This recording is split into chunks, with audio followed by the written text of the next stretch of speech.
Hey guys, this is I am for Arnold again.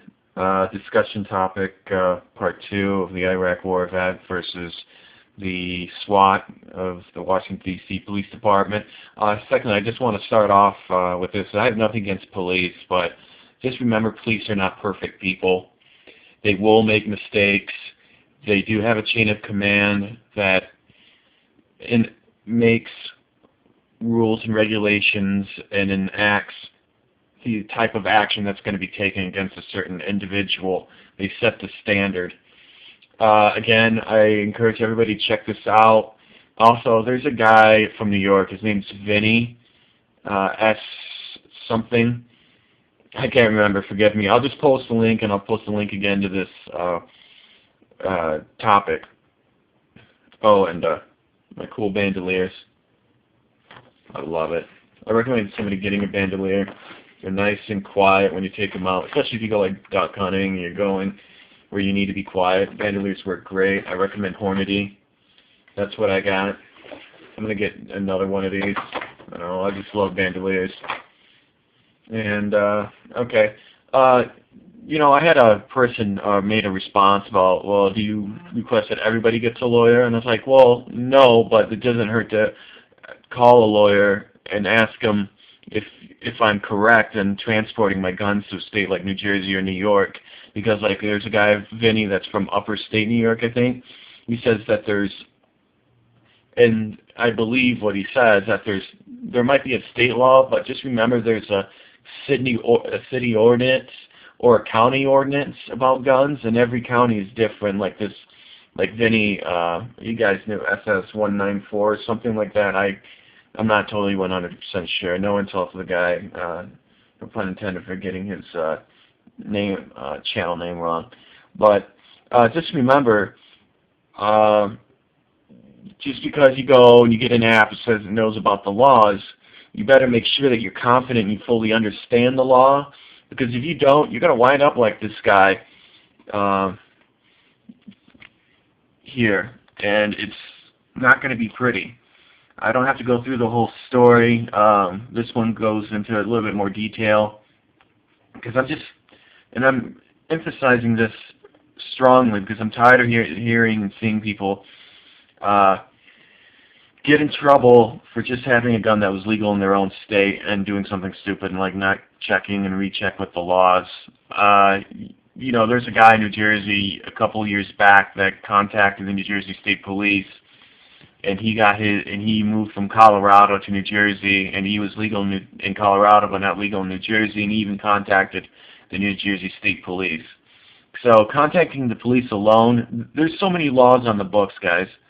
Okay? I probably don't have to tell you this, that when you go up and you search for the laws, there's tons of laws. The police officer's not going to know every law on the books. He's not going to know and correlate between the Sydney and county ordinance versus the state ordinance, the state laws. Perfect example, like in Missouri, cities have their own right to enact city laws, city ordinance against gun laws.